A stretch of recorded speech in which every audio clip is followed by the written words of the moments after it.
Vinyl sales bigger than YouTube for British artists. This is Nondomiso Zwane reporting to you live your music industry news. Research and sales of music on vinyl generated more income for the UK artists than YouTube last year, with British acts including Adele and Ed Sheeran accounting for a record in 1 in 6 of all the albums sold worldwide. Vinyl sales grew for the 8th consecutive year in 2015 with more than 2 million LPs sold in the UK, the most since 1994 when Wet Wet Wet and Bon Jovi were among the year's biggest artists. The BPI, the Record Labels Association, that promotes British music, said the surge in popularity of British music was not about being matched by proceeds from advertising-funded streaming websites such as YouTube. It said YouTube and similar operators contributed a merge of 24.4 million euros to the music industry coffers, despite 88% increase in music video streams to nearly 27 billion last year.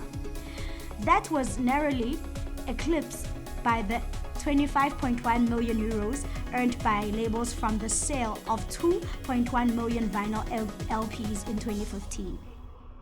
Both represented relatively small parts of the industry revenues generated by both streaming and sales of recorded music. Total revenues generated by British music announced as 688 million euros, a fall of 1% on last year. The BPI called on the government to fix so-called value grab by websites such as YouTube, who it said paid lower royalties than the subscription or audio streaming services such as Spotify and Deezer, which contributed a combined 146.1 million euros. Jeff Taylor, the chief executive of the BPI and the Brit Awards, said it is hugely encouraging that demand for British music is so strong at home and abroad, thanks to our brilliant artists and the continual innovation and investment of our record labels. Yet, the fact that sales revenues dipped in a record year for British music shows clearly that something is fundamentally broken in the music market, so that artists and the labels that invest in them no longer benefit fairly from growing demand.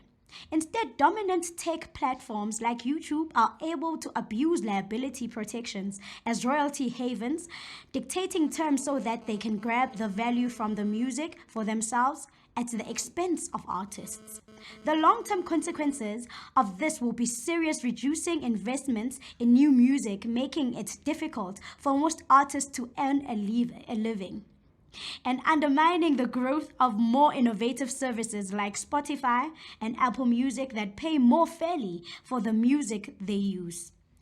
A spokesperson for YouTube said, "For years, the music industry lost millions of dollars as piracy rates soared.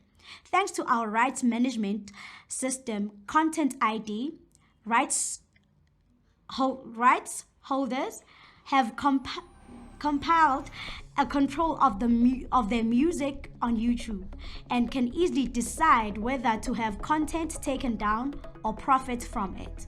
Today, the revenue from Content ID represents 50% of what we pay out annually. In fact, ad-supported music streaming enables revenue from an audience that has never paid music at all.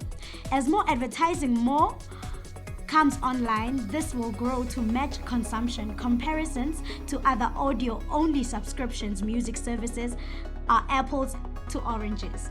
With more people streaming music than buying it, the decline in digital downloads accelerated, falling by 13.5%.